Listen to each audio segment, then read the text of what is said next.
Hello and welcome to my lecture review using the JBL book, Risk Management Fundamentals.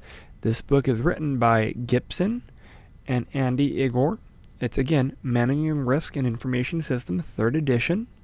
It is a Jones and Bartlett book, ISBN number 9781284183719. Again, they own all the copyrights. All I am doing is preparing lecture review for the PowerPoints that they own the rights to. So with that said, let's jump in and let's see what we can do.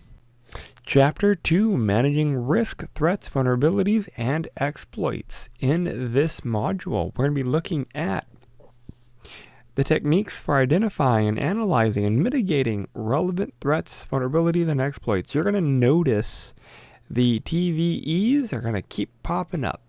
We're going to understand and manage TVEs. We're going to use threat and vulnerability pairs in managing risk. And we're also going to look at initiatives within the U.S. federal government for managing that type of risk. So, understanding and protecting assets. Again, assets, anything that have value. Tangible, intangible, any asset that has a value. So that's one. In the IT world, that could be data, people, processes, or systems. The weakness is any of those areas that can be exploited by threat to harm the asset. Basically, an exploit is something that will realize the vulnerability that can cause damage or harm to said asset. So how do we do this? Well, we look at the risk. And risk is equal to the threat times vulnerability times the asset.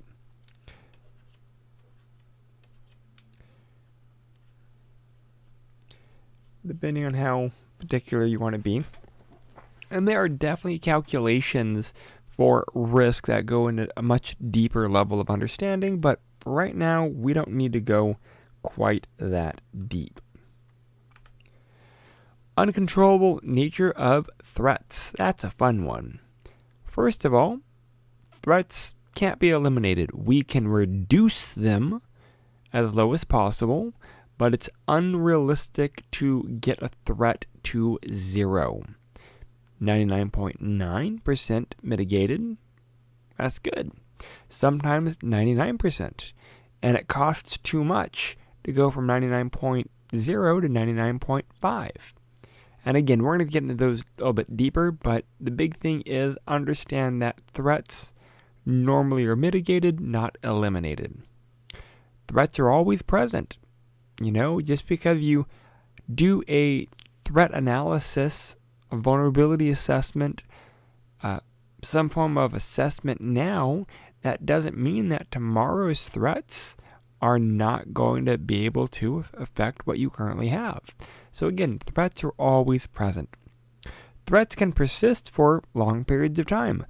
Actually, oftentimes, attackers will sit in a victim's network for close to a year before actually doing anything. They just sit and wait, see what they can do.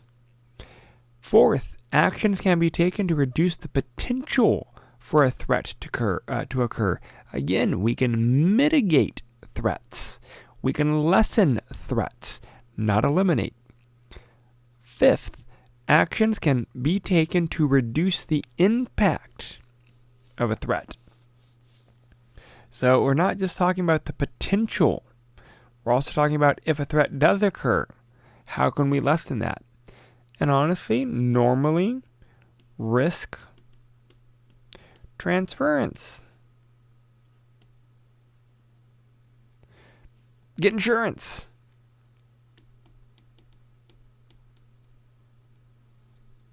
That's an easy way to reduce the impact of a threat, is you handle the risk.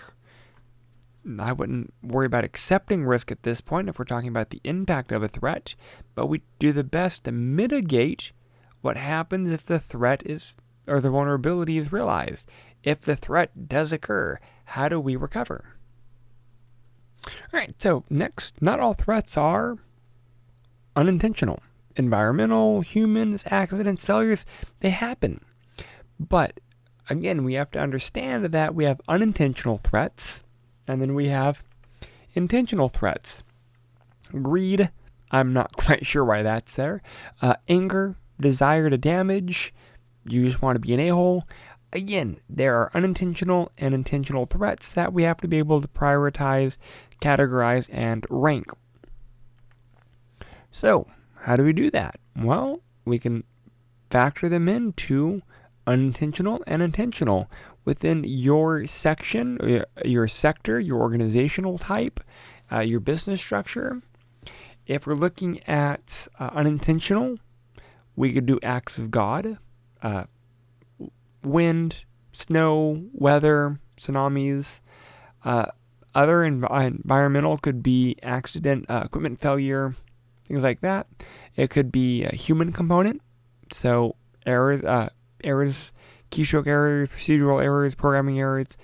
But I mean, programming errors, I wouldn't really classify that as human. That'd be more of a technical area, but whatever. Intentional could be criminal. Advanced persistent threats, or APTs, could be vandals, saboteurs, activists. Internal threats like a disgruntled employee, could be a nation state, could be another government. Again, different variations. The big thing here is understand that threats can come in all shapes, sizes, so keep that in mind. That's actually why we rank and prioritize and plan, so that we can kind of see what's going to be the most common and what are areas that we should be analyzing. Best practices for managing risk within the IT infrastructure, policies and procedures and guidelines, and enforcement of those policies, procedures, and guidelines. Insurance, when feasible. That dictates the other areas. Policies, procedures, guidelines, insurance, those two things drive the others. Access control, as outlined by your policies or administrative controls and based off of your insurance requirements. Automation, based off of policies and insurance. Input validation, if you are doing any type of program language or input sanitation. Again, based off of your insurance and your policies, procedures, and guidelines. Training, policies, and insurance. All of this ties back to your policies, procedures, guidelines, and your insurance, because they're going to be the ones that dictate what you need. So let's look at an example from, 2018, 2019. Cyber risks, one, are evolving. They're always growing. Every day they're changing and modifying and growing and adapting. So organizations must protect the enterprise. And again, reviewed on a regular basis, optimize security and protection. That's cost effective. Increase efficiency. Reinvest in technology to enhance protection and understand where their shortcomings are. Again, billions of fake emails are sent regularly, costing tens of millions of dollars. 40% had some budget as previous years.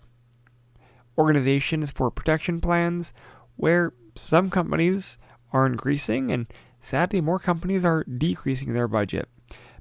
Largest source of vulnerabilities is carelessness of employees. Not having trained employees are a big thing. That's a huge, dangerous no-no. Cybersecurity needs to be in the DNA of the organization. Top-down buy-in. That way, security is built in from the ground up. Executives to all workers. So that gets us into, again, looking at the vulnerabilities. The threats funnel into the vulnerabilities. That equals the risk.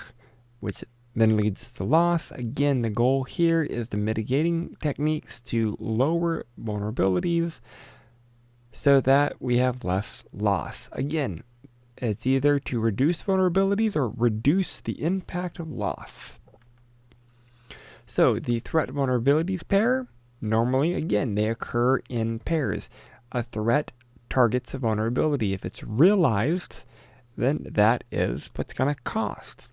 So a vulnerability provides a path for the threat that results in harm or some type of an event for loss. Both the threat and vulnerabilities must come together. Again, a threat realizes the vulnerability.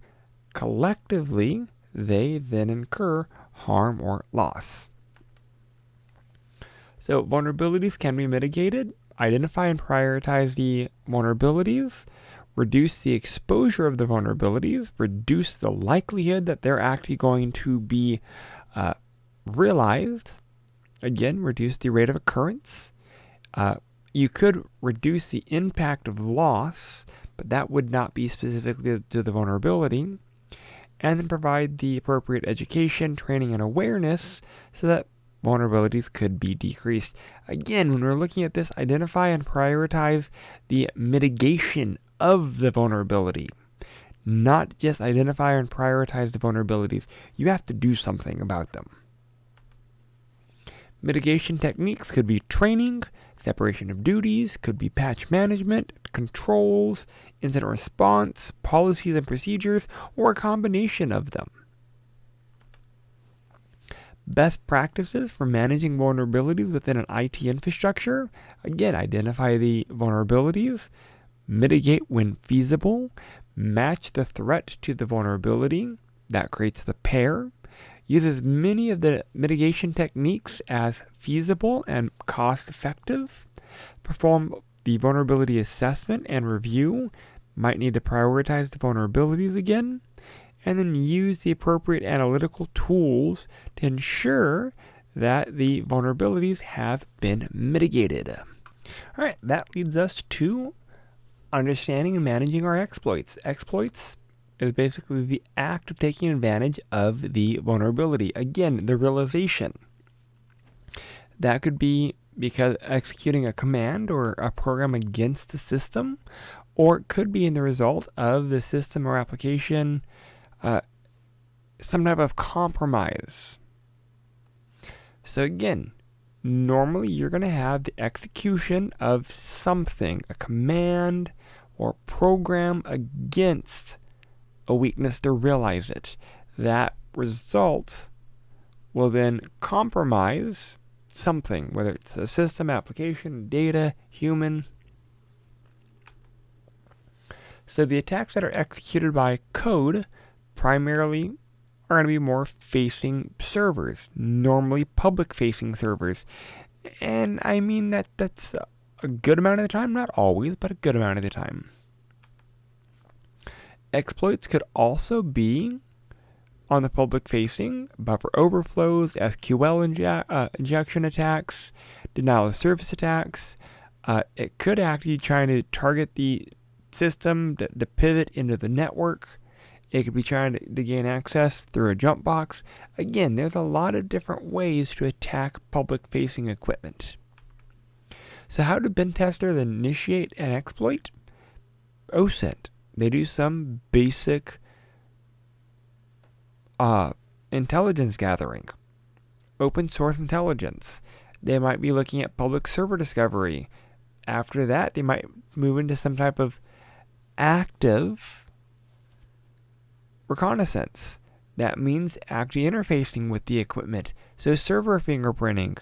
That might lead to vulnerability discovery based off of the server fingerprinting. What services are running, what operating system, what updates are there. We could also be looking at programmers or attackers.